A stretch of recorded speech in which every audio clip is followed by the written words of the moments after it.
जय हिंद साथियों, कैसे हो आप लोग। तो भाई एसएससी जीडी के फिजिकल में अब आपके रह गए 1 से 2 दिन, यानी कि आज 18 तारीख हो चुकी है और 20 तारीख से आपके फिजिकल है। तो उन सभी भाइयों के लिए ये वीडियो है जिनका 20, 21 या 22 तारीख को फिजिकल है, या फिर आप अगर लेट देख रहे हो और आपके फिजिकल में 1 से 2 दिन है, तो उन आप सभी के लिए ये वीडियो होने वाली है।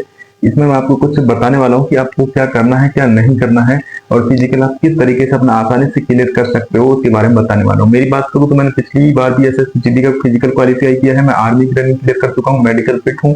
और इस बार भी मेरा एसएससी का फिजिकल है 21 अगस्त को GC1 ग्राउंड अजमेर में। ठीक है, तो जिन भी भाइयों का अजमेर में फिजिकल है तो उनको मैं 21 अगस्त को वहीं मिलने वाला हूँ। ठीक है, वहीं पर मिलूंगा। और अब बात कर लेते हैं आप सभी का, जिनका 20 अगस्त को एसएससी का फिजिकल है, चाहे किसी भी ग्राउंड में हो, किसी भी सेंटर पर हो, रोड पर हो या कहीं पर भी हो, तो आप सभी के लिए जो टिप्स बताने वाला हूं उनको अगर आप फॉलो करते हो तो आप अपनी रनिंग आसानी से क्लियर कर सकते हो। ठीक है, सबसे पहले तो भाई यहाँ से कैसे निकले, यानी कि आपको निकलना है वहां पर जो आपका सेंटर है, कहीं पर भी हो आपका सेंटर, आपको पहुंचना है वहां पर 1 दिन पहले आपको वहां पर पहुंच जाना है। और कोशिश करनी है कि अच्छे से रहने की व्यवस्था हो, या आपका कोई जानकार हो तो अच्छी बात है, लेकिन आपको बिल्कुल भी कंजूसी नहीं बरतनी है और एक अच्छा सा रूम अफोर्ड करना है। ठीक है, जैसे कि मैं मानता हूँ कि आप इतने पैसे, थोड़े बहुत 500-600 रुपए भी खर्च कर देते हो, तो एक अच्छा सा रूम ले लोगे आप वहां पर, तो आपको बिल्कुल परेशान नहीं होगी और आपकी जो थकान होगी आपके सफर की वो दूर हो जाएगी।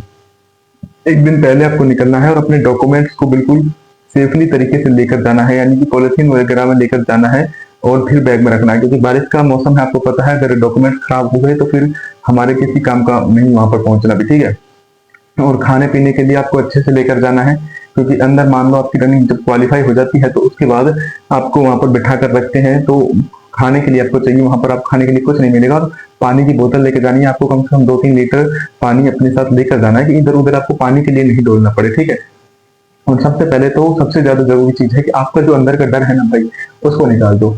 आप अपने अंदर का डर बिल्कुल निकाल दो, एकदम रिलैक्स हो जाओ और सोच लो कि भाई मैं करके ही आऊंगा क्लियर इस बार। तो आप आराम से करके आओगे। 5 किलोमीटर के लिए 24 मिनट एक सफिशियंट टाइम होता है, तो आप आराम से रनिंग क्लियर करके आने वाले हो। ठीक है, बहुत बढ़िया टाइम है, कोई दिक्कत नहीं है। तो आप जो अंदर से डरे हुए हो तो पहले उस डर को निकालो। फिर अगर आप बात करें 1 से 2 दिन पहले क्या खाना खाएं, क्या किए, तो आप भाई कार्ब लोडिंग स्टार्ट कर दो, कार्बोहाइड्रेट्स लोडिंग स्टार्ट कर दो। अब किस तरह कार्ब लोडिंग होती है, अगर किन भाइयों को नहीं पता है तो यूट्यूब पर जाओ और सर्च करो, बढ़िया आपको अंकित रनर है उनकी एक वीडियो मिलेगी, उसको आप देख सकते हो। ठीक है, कार्ब लोडिंग किस तरीके से करने, जैसे कि नेशनल और इंटरनेशनल एथलीट या धावक जो करते हैं वो आपको करना है, कार्ब लोडिंग स्टार्ट कर देनी है। कार्ब लोडिंग से क्या होता है, कार्बोहाइड्रेट जब हम लेते हैं तो वो हमारे शरीर में ग्लाइकोजन के रूप में एक इकट्ठा हो जाता है, जो हमको एनर्जी देता है रनिंग टाइम पर, जब हम रनिंग करते हैं उस टाइम पर हमको एनर्जी देता है। तो कार्ब लोडिंग करना है आपको, खाने पीने पर बढ़िया ध्यान रखना है, जूस पीते रहना है, पानी भरपूर मात्रा में पीना है, 2 दिन तक बिल्कुल भी डिहाइड्रेट नहीं होना है। और वहां पर कोशिश करनी है आपको सुबह 4 बजे पहुंचने की। 4 बजे से एंट्री है सेंटर से, तो 4 बजे पहुंचना। मेरे को जहां तक लगता है कि सभी सेंटरों पर ग्राउंड में ही दौड़ होने वाली है, ग्राउंड में ही आपकी रनिंग कराई जाएगी। और RFID से इतना मत घबराओ कि RFID क्या है। RFID एक बहुत ही बढ़िया चीज है आपके लिए, क्योंकि कहीं पर अगर कहीं टाइम दिया जाता है तो RFID से आपको एग्जैक्ट टाइम दिया जाएगा, लेकिन हाँ ये बात भी ध्यान रखना कि RFID से आप 1 सेकंड से भी चूक सकते हो। तो RFID बहुत बढ़िया भी है और उसके फायदे भी हैं तो नुकसान भी है। और इस बार हाइट और चेस्ट भी मेरे को लगता है डिजिटली मापी जाएगी। तो जिन भाइयों की हाइट 169 170 है तो उनको घबराने की जरूरत नहीं है, 170 वालों को तो बिल्कुल टेंशन लेने की जरूरत नहीं, फिक्स ही आने वाली है उनको। बस वहां पर एक चीज ध्यान रखना कि आपका जो खड़ा होने का तरीका है वो बिल्कुल एक्सैक्ट होना चाहिए। 169 वाले भी भाई अगर अच्छे से खड़ा नहीं होते तो खड़ा होने का तरीका सीख लोगे तो आपकी 1 सेंटीमीटर हाइट अपने आप ही इंक्रीज हो जाएगी। ठीक है, तो आपको बिल्कुल भी घबराने की टेंशन नहीं है हाइट में। और चेस्ट में भी आपको ये नहीं है कि मेरी चेस्ट नहीं आ रही, अब क्या करूं। अब कुछ नहीं हो सकता भाई, 2 दिन पहले कुछ नहीं हो सकता। अब तो सिर्फ अगर आप अपने आत्मविश्वास के साथ वहां पर जाते हो तो आप अच्छा ही करके आओगे। चिंता नहीं लेनी है, वरना चिंता से ही आपकी चिता बन जाएगी। ठीक है, जब आपने इतना अच्छा किया है तो अभी भी अच्छा ही होगा। बिल्कुल घबराने की जरूरत नहीं है कि चेस्ट नहीं आ रही, वेट कम है मेरा, हाइट नहीं है, कोई दिक्कत नहीं भाई, आपको जाना है और अपना बेस्ट दे करके आना है। ठीक है, अब बात कर लेते हैं भाई रनिंग स्ट्रेटेजी क्या होनी चाहिए। और ग्राउंड में अगर हम रनिंग कर रहे हैं तो शूज पहन के रनिंग करें, नंगे पैर। तो भाई इसीलिए मैंने आपको बताया है कि आपको वहां पर 1 दिन पहले जाना है और 1 दिन पहले जाकर के आपको यही सब पता करना है वहां पर कि मेरे ग्राउंड में क्या मैं नंगे पैर रनिंग कर सकता हूँ, क्या शूज में रनिंग कर सकता हूँ। और सबसे बड़ी बात यह है कि आपने जिस तरीके से प्रैक्टिस की है ना, आपने रेगुलर अगर शूज में ही प्रैक्टिस की है तो वहां पर भाई शूज में ही रनिंग करना। अपनी ज्यादा स्ट्रेटेजी फॉलो करने की जरूरत नहीं, ये किसी और की बात में आकर के मैं ऐसे रनिंग करूँ, ऐसा नहीं। जिस तरीके से प्रैक्टिस हुई है उस तरीके से प्रैक्टिस करनी, क्योंकि लॉन्ग रनिंग है, कोई 1600 मीटर नहीं है जो हम कैसे भी कर लेंगे। लॉन्ग रनिंग है तो जिस तरीके से आपकी प्रैक्टिस है उस तरीके से अगर आप करोगे तो मैं मानता हूँ कि आप अपना बेस्ट दे पाओगे वहां पर। अगर आपने नंगे पैर रनिंग की है तो भाई नंगे पैर रनिंग करना, और अगर आपने शूज में रनिंग की है वहां पर तो शूज में ही रनिंग करना। हाँ, कई भाइयों के कमेंट आ रहे कि क्या सेंटर्स पर घड़ी अलाउ होती है, तो घड़ी, डिजिटल घड़ी तो नहीं पहन सकते, लेकिन आप ऐसे नॉर्मल जो वॉच होती है उसका यूज कर सकते हो, स्टॉप वॉच का। और स्टॉप वॉच आप लगा भी लोगे वहां पर तो अच्छा ही रहेगा। घड़ी लेकर जाना, अगर आपके पास नहीं है तो ले लेना, ठीक है। स्टॉप वॉच अच्छी रहेगी क्योंकि वहां पर आपको टाइम बताने वाला कोई नहीं मिलने वाला है।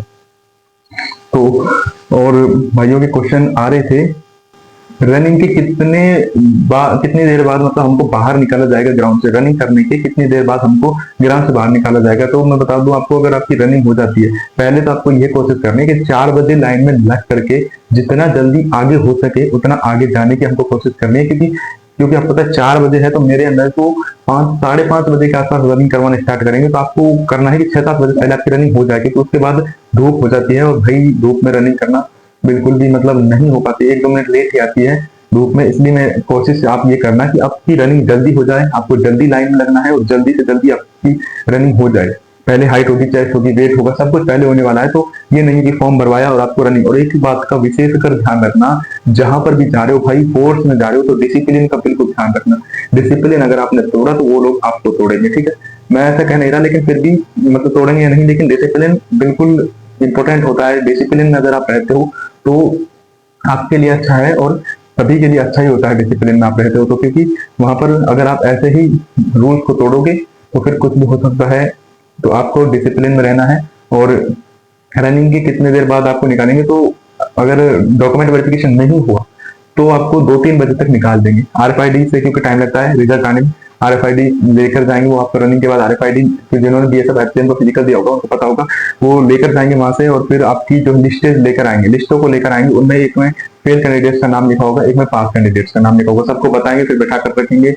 फिर आपको टाइम भी दिया जाएगा खाने पीने के लिए। अब आपको अपने खाने पीने का जुगाड़ लेकर जाना है बैग में। पहली बात ये बता देता हूँ आपको, खाने पीने की सभी चीजें आपको बैग में लेकर के जानी है। सफिशिएंट टाइम दिया जाएगा खाने के लिए, पानी पीने के लिए कोई दिक्कत नहीं है ना। और कुछ ग्राउंड की मैंने वीडियो बनाई है, जैसे जोधपुर का ग्राउंड है, BSF का बीकानेर का ग्राउंड है, GC1 अजमेर ग्राउंड है जिसमें मेरा लास्ट ईयर भी फिजिकल था, इस बार भी फिजिकल है। और लखनऊ ग्राउंड और भोपाल ग्राउंड मैंने वीडियोस डाली हुई है, आप वो वीडियोस जाकर के देख सकते हो अगर इन ग्राउंड में आपका कहीं भी है। और अगर आप कमेंट करोगे कि इस ग्राउंड के बारे में बताओ तो मैं जरूर बताऊंगा। और 20 अगस्त को फर्स्ट डे जो रनिंग होगी उसके बारे में बिल्कुल बताने वाला हूँ। और 21 अगस्त को मेरा एक्सपीरियंस क्या रहता है वो इसी चैनल पर आपको यहाँ पर शेयर किया जाएगा, ठीक है। सब कुछ बताया जाएगा, पूरा प्रोसेस किस तरीके से हो रहा है, क्या क्या हो रहा है, तो अंदाजा आ जाएगा हमको इस साल क्या हो रहा है, क्या चल रहा है। डॉक्यूमेंट आपको लेकर तो पूरे जाने हैं, लेकिन जब वो जो डॉक्यूमेंट मांगे वही डॉक्यूमेंट आपको देना है। डॉक्यूमेंट के बारे में नहीं पता तो आप यूट्यूब पर सर्च कर सकते हो कि कौन कौन से डॉक्यूमेंट चाहिए, फिर कमेंट कर दोगे तो मैं भी आपके लिए एक वीडियो लेकर आ जाऊंगा कि कौन कौन से डॉक्यूमेंट आपको वहां पर लेकर जाने, ठीक है। सबसे पहले तो भाई अपने अंदर का डर निकाल दीजिए, आप 100% फिजिकल करके आओगे, मेरे को आपके ऊपर विश्वास है। तो कमेंट में बताना कि आपकी रनिंग कब है और किस सेंटर पर है। जय हिंद, जय भारत।